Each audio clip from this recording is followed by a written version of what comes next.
At 0730 hours on November 1st, 1943, Lieutenant General Alexander Vandegrift stood on the bridge of the command ship Macaulay, observing the coast of Bougainville emerging through the morning mist.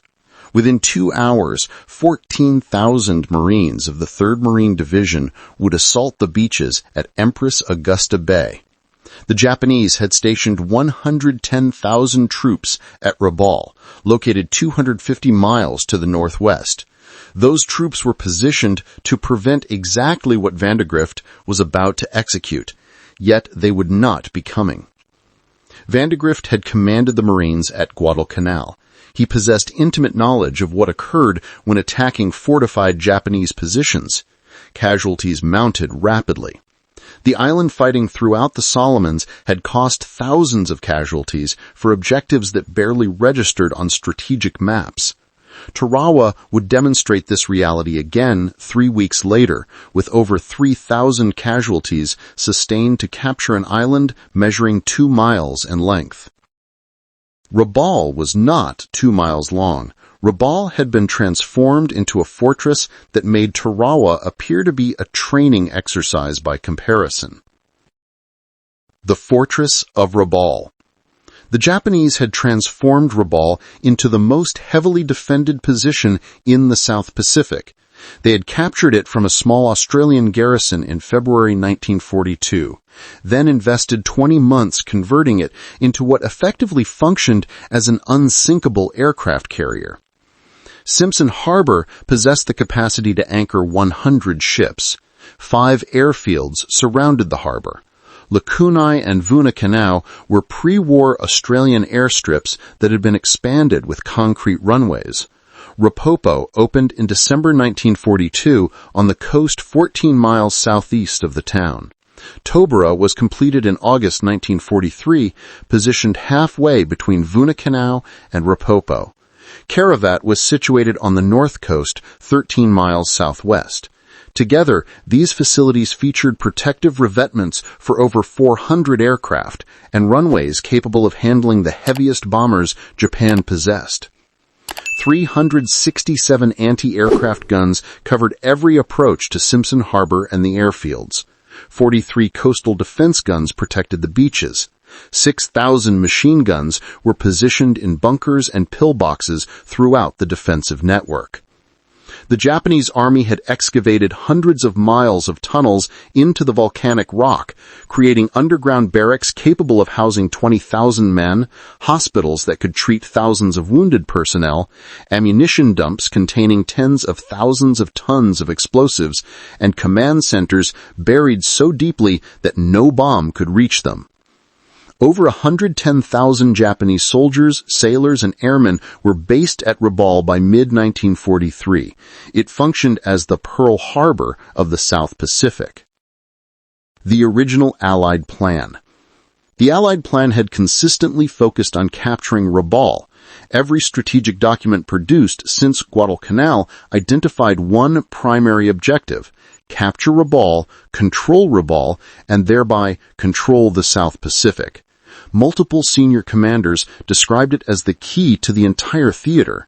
The combined chiefs of staff had approved Operation Cartwheel specifically to encircle Rabaul by March 1944. However, planners examining intelligence estimates identified a fundamental problem. Capturing Rabaul would cost more American lives than any battle since the Civil War. The Japanese had learned from Guadalcanal and every island engagement in 1942. They knew that Americans would arrive with naval gunfire support and air superiority. They knew Marines would establish beachheads. Consequently, they constructed defenses specifically designed to transform those advantages into liabilities.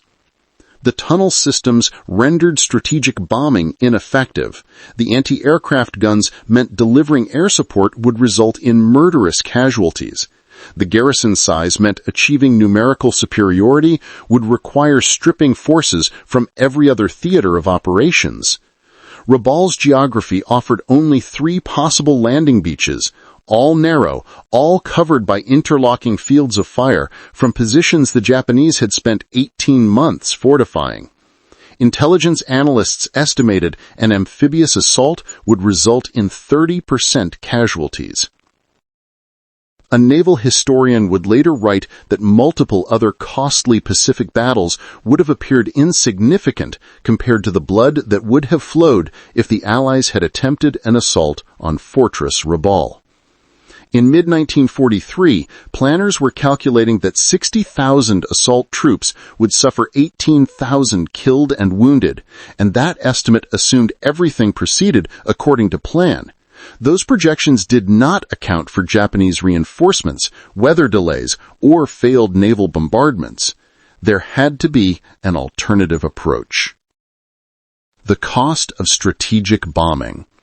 The first American commander to die attacking Rabaul held the rank of brigadier general. This officer commanded the 5th Air Force Bomber Command. He was 44 years old, a theorist who believed strategic bombing could win wars without ground invasions. He had taught at the Air Corps Tactical School, written doctrine, and spent his career arguing that air power properly applied could destroy any target. Rabaul represented his opportunity to prove this theory. He flew his first mission over Rabaul in September 1942. The raid accomplished nothing. Japanese fighters and anti-aircraft fire drove off the bombers before they could inflict serious damage. However, he believed persistence would succeed. The strategy was to attack repeatedly with greater force, destroy their aircraft on the ground, sink their ships in the harbor, crater their runways. Eventually, the base would become unusable. On January 5, 1943, he led a daylight bombing raid on Simpson Harbor with 6 B-17 Flying Fortresses and 6 B-24 Liberators. The objective was to hit Japanese transports before they could depart for New Guinea. Senior command had ordered a dawn raid to avoid Japanese fighters, but he delayed the attack until noon, arguing his bombers required daylight to form up properly. 12 bombers attacked at high noon against the most heavily defended target in the Pacific. The Japanese were prepared. Fighters from 3 airfields scrambled to intercept. Anti-aircraft guns opened fire from positions surrounding the entire harbor. The lead B-17 Flying Fortress sustained hits almost immediately. The commander pressed the attack, leading the formation directly through the anti-aircraft fire. His bombardier scored direct hits on Japanese vessels in the harbor. Then 15 Japanese fighters engaged the formation. The lead bomber, already damaged and trailing smoke, could not maneuver effectively. 4 to 5 Zero fighters concentrated on the lead aircraft. Other crews observed the lead bomber losing altitude and heading toward the water with its No. 3 engine smoking. The fighters followed it down into the clouds. Neither the commander, his crew of 10, nor any wreckage was ever recovered. He was awarded the Medal of Honor posthumously. The citation praised his conspicuous leadership and personal valor. It did not mention that the raid had failed to stop the Japanese convoy, or that strategic bombing alone could not neutralize Rabaul. This officer remains the highest-ranking American officer still listed as missing in action from World War II. Continued bombing attempts. The second major attempt occurred in October 1943. By then, Allied forces had captured airfields positioned close enough to mount sustained bombing campaigns. A massive raid was planned for October 12th, involving 349 aircraft, representing the largest strike ever assembled in the Southwest Pacific. The force included B-25 Mitchells, B-24 Liberators, P-38 Lightnings, and Australian Beaufighters. The raid struck all 5 airfields simultaneously. Bombardiers reported devastating results. After-action reports claimed over 100 Japanese aircraft destroyed on the ground, multiple fuel dumps set ablaze, and runways cratered beyond use. Theater commands sent congratulatory messages, and press releases declared Rabaul's air power neutralized. The claims were not accurate. The Japanese engineers repaired the runways within 36 hours. Most fuel dumps were empty, as the Japanese had moved supplies underground weeks earlier. The aircraft count was wildly exaggerated. The Japanese had lost fewer than 20 planes, most already damaged and awaiting parts. The air raid appeared impressive in photographs, but Rabaul remained fully operational. Another attempt was made on November 2nd. 72 B-25 medium bombers and 80 P-38 fighters hit Simpson Harbor in a low-level attack, strafing and bombing at minimum altitude. It represented the most dangerous mission the 5th Air Force had executed. The Japanese had reinforced Rabaul just one day earlier with 173 carrier aircraft and elite pilots from fleet carriers. These aviators had been stripped from the combined fleet and sent specifically to defend Rabaul.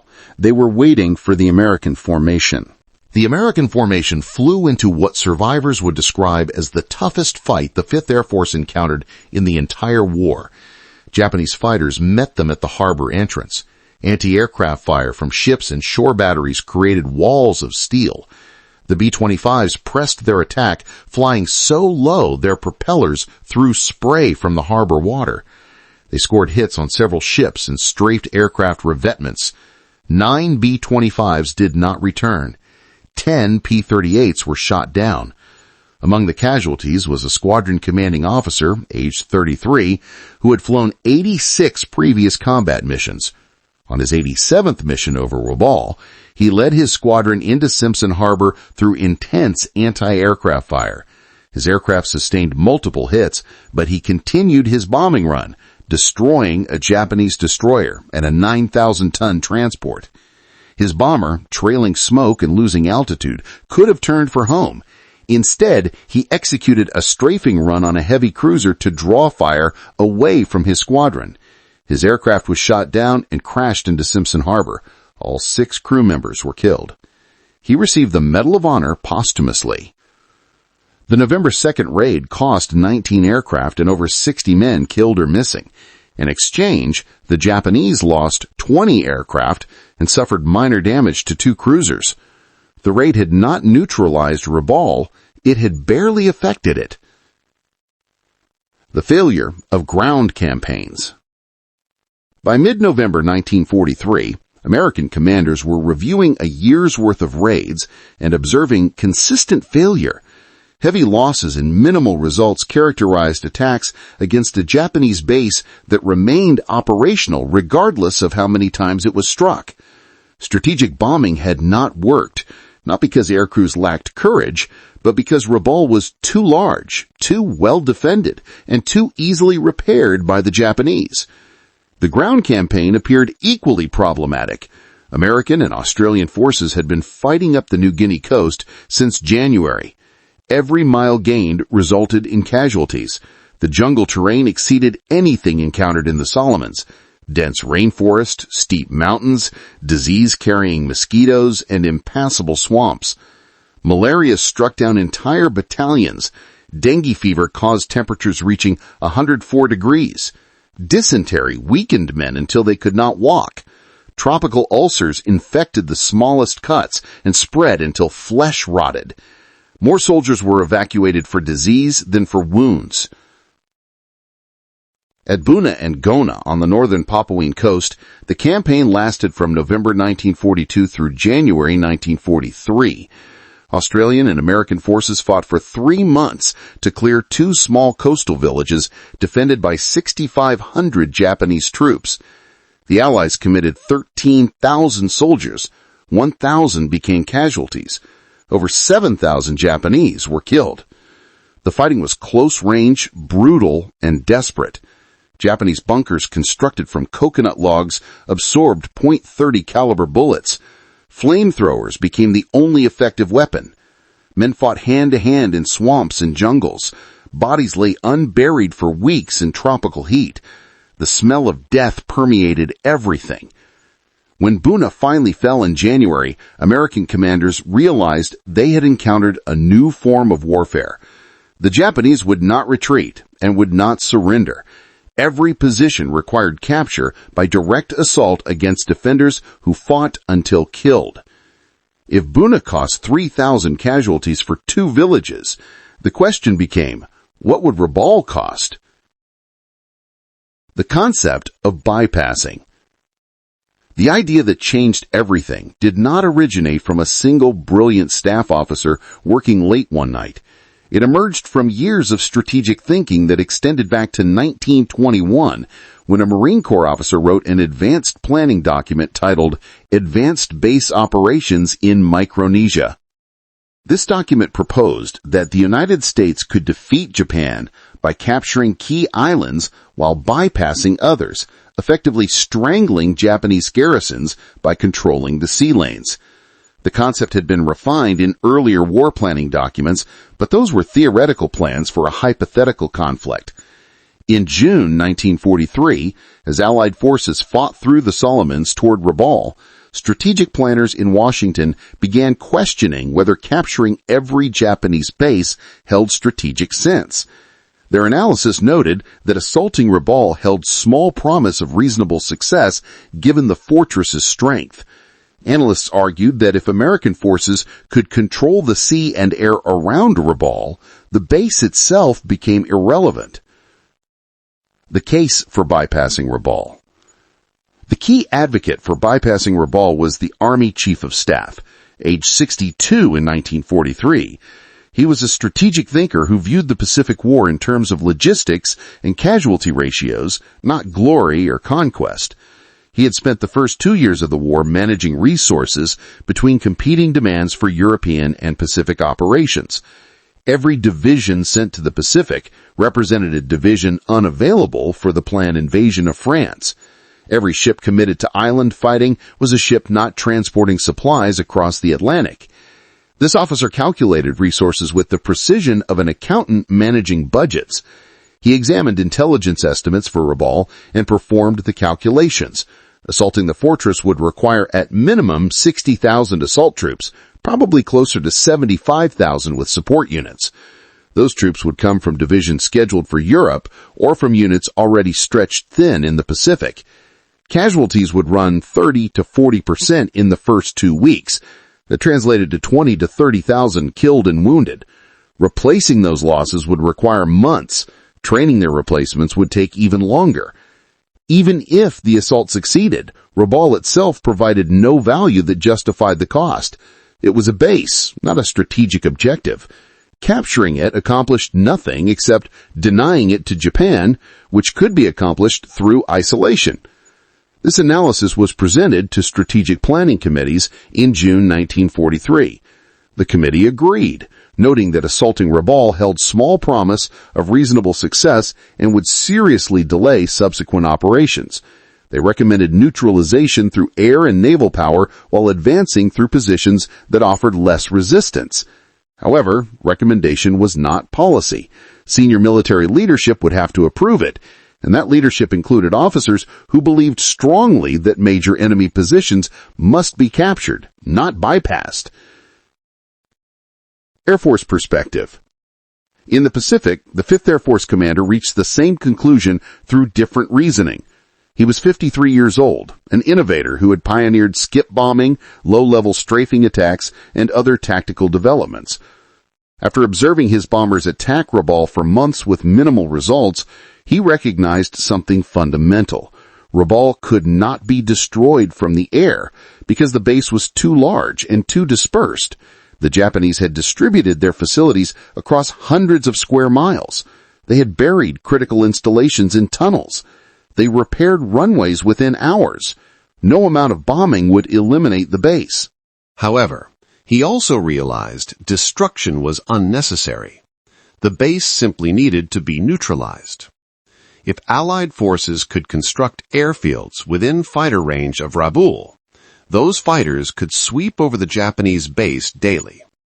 Bombers could crater runways faster than the Japanese could repair them.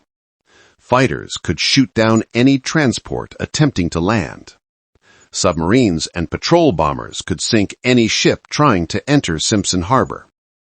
The garrison would be trapped, unable to receive supplies, unable to launch aircraft, unable to interfere with Allied operations. They would be defeated without invasion. This concept was presented to Senior Pacific Command in July 1943. The initial response was negative.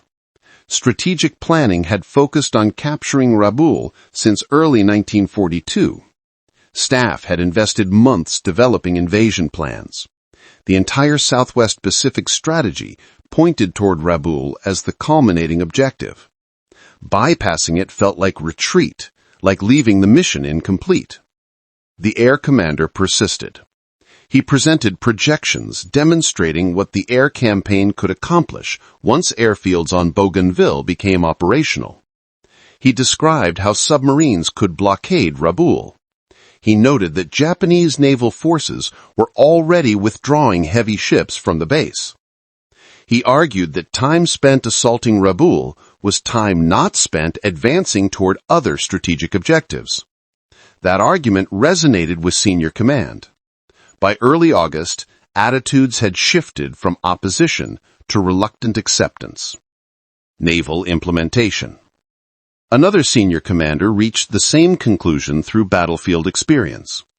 He commanded the South Pacific area and had been fighting through the Solomons since taking command in October 1942. He had witnessed extended combat operations that turned into protracted bloodbaths. He had watched good men die capturing objectives that could have been bypassed. He had lost ships, aircraft, and Marines to diseases that spread through jungle camps. On August 15, 1943, this commander implemented the first pure bypass operation of the Pacific War. Instead of assaulting a heavily fortified Japanese base in the central Solomons, he landed troops on a lightly defended island to the northwest. The operation succeeded brilliantly. American forces built an airfield on the bypassed location, while the Japanese garrison at the fortified base sat isolated and irrelevant. 6 weeks later, the Japanese evacuated their fortified position without American forces engaging the base itself. The commander had proven the concept worked. The Quebec Conference decision. In August 1943, the combined chiefs of staff convened in Quebec for a major strategic conference. The gathering assembled American and British military leadership to coordinate strategy across all theaters. The question of what to do about Rabaul dominated Pacific discussions. The conference lasted from August 17th through August 24th. The case for bypassing Rabaul was presented on August 19th with meticulous preparation. Maps showing Rabaul's defenses, intelligence estimates of garrison strength, casualty projections for amphibious assault, and alternative plans for isolating the base. The presentation was methodical, logical, and devastating. The argument stated that assaulting Rabaul would cost more American casualties than could be afforded, while achieving no strategic advantage that could not be gained through isolation. The fortress controlled no essential territory. It threatened no vital installations. It existed as a threat only if allowed to operate. Deny it operational capability, and it became irrelevant. The naval operations officer supported this position. He was 64 years old, known for being abrasive, difficult, and brilliant. He had been advocating for Pacific resources since the attack on Pearl Harbor. He understood exactly how many ships, aircraft, and men were available and what operations were planned for other Pacific operations. He stated bluntly that the Navy could not support both a Rabaul invasion and other planned offensive operations. One operation had to be sacrificed. The choice was stark. Spend resources taking a fortress that achieved no strategic advantage, or spend those resources advancing toward Japan. He voted for advancing toward Japan. Pacific Theater representatives continued arguing for capturing Rabaul. The operations officer for Southwest Pacific area was intelligent, loyal, and committed to his commander's vision. He argued that bypassing Rabaul would leave a dangerous threat in Allied rear areas. He predicted the Japanese would use Rabaul to raid American supply lines. He warned that failing to capture such an important base would be perceived as weakness, would damage American credibility, and would embolden Japanese resistance elsewhere. Every argument was countered with casualty figures. A direct question was posed. How many Marines is Rabaul worth? 20,000? 40,000? At what point does the cost exceed the value? There was no answer to that question, because Rabaul had no strategic value that justified any casualties whatsoever. It was a base. Bases could be isolated. British military leadership sided with the bypass advocates. They were engaged in Burma, facing their own resource limitations and watching casualties mount in Italy. They had no interest in seeing American resources consumed in a battle that achieved nothing except denying Japan a base that could be denied through isolation. One British officer noted somewhat acidly that Americans seemed capable of losing men taking islands, but less capable of advancing toward strategic objectives. Better to bypass the fortress and maintain momentum. On August 24, 1943, the combined chiefs issued their directive. Rabaul would be neutralized by air and naval action, but not captured. Allied forces would seize positions on Bougainville, the Green Islands, and the Admiralty Islands to establish airfields within range of Rabaul. Those airfields would maintain pressure on Rabaul, prevent reinforcement, interdict supply, and contain the garrison. The fortress would be left to deteriorate. 22,000 Japanese survived in conditions of demoralizing stagnation and disease. They were scared by the Mariana turkey shoot. They heard their country burning under the constant raids of B-29s. They felt the end approaching, but could not do anything to stop it or influence it. Implementation begins. The formal directive reached Pacific headquarters on September 17th. Senior Pacific Command read it in the headquarters office. Staff had spent over a year planning to capture Rabaul. Maps covered walls showing landing beaches, phase lines, and objectives. Intelligence files detailed Japanese defenses. Logistics plans calculated shipping requirements. Training programs prepared assault units. All of this planning was now obsolete.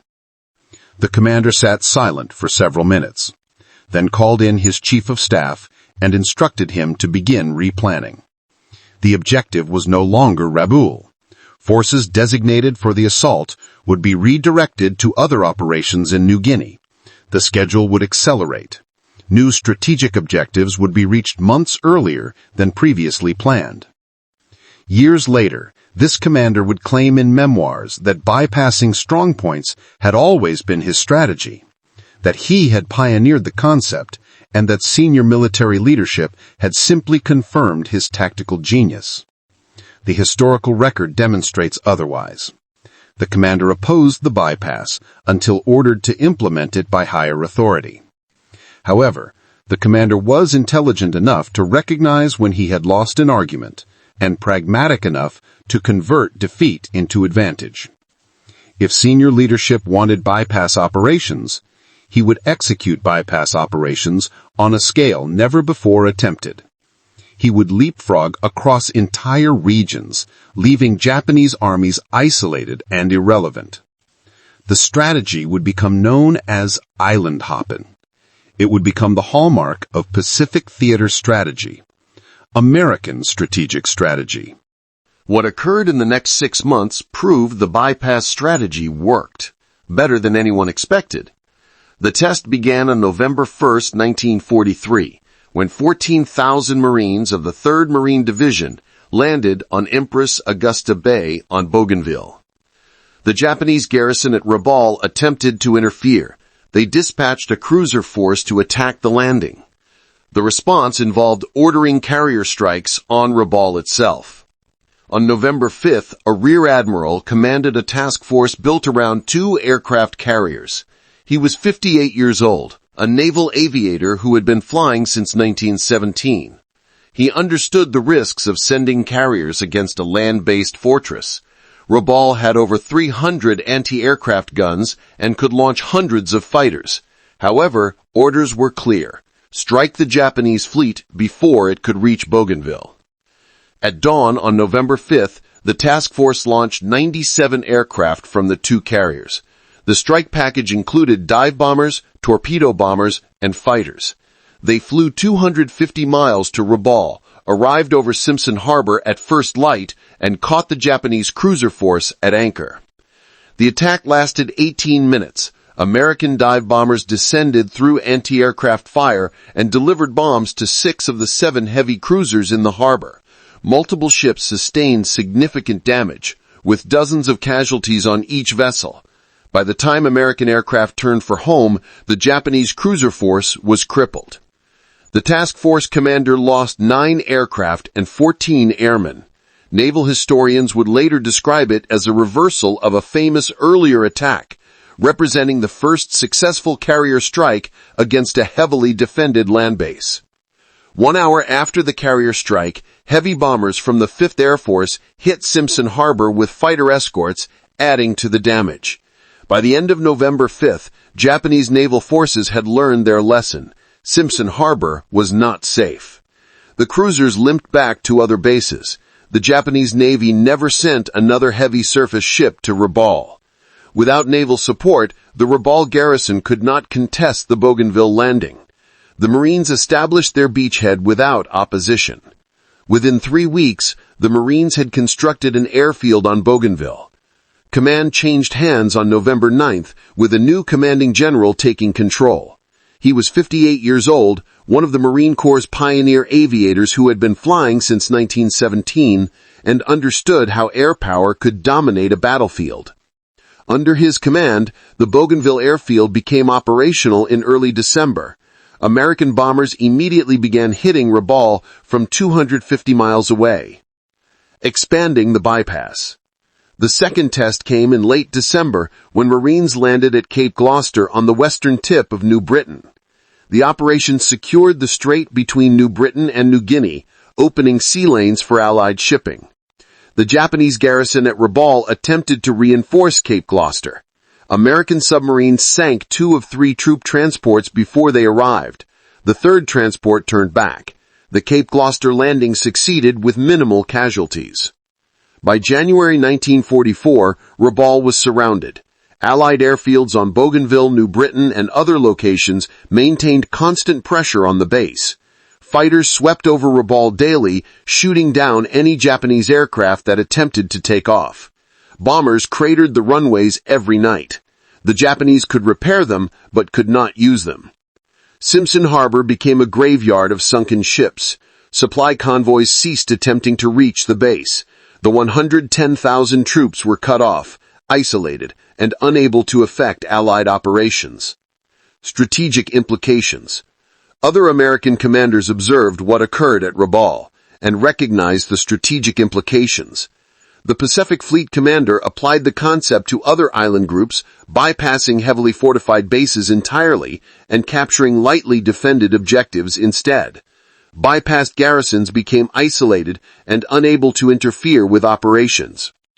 Pacific Theater Command used the same strategy in New Guinea, bypassing Japanese concentrations and landing at locations hundreds of miles distant. Japanese armies found themselves surrounded by Allied airfields with no capability to fight back. By March 1944, the bypass strategy had spread across the Pacific Theater. Planners no longer assumed every enemy position required capture. They asked different questions. Can we circumvent it? Can we isolate it?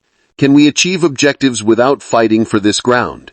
The answer, increasingly, was affirmative. Statistics demonstrated the results.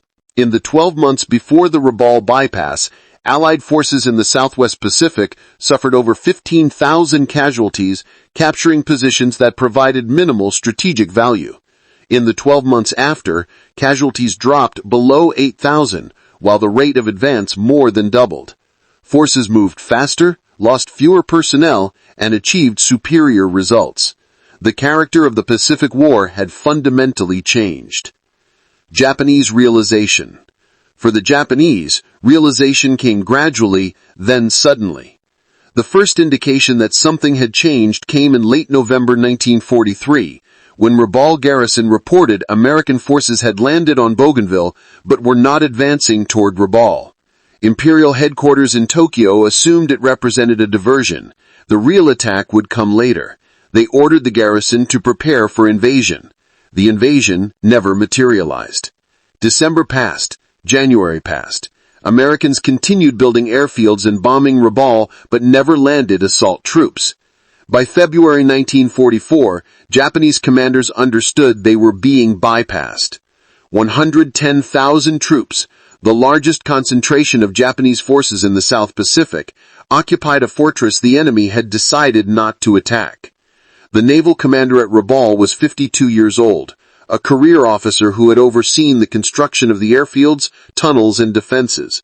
He had prepared for the decisive battle when American Marines would assault the beaches and the garrison would fight to the last man. He had never prepared for being ignored. His initial reaction was confusion. Why bypass such a strategic position? Rabaul controlled sea lanes and threatened any Allied advance. Leaving it intact seemed like a catastrophic error. He waited for the invasion he knew had to occur.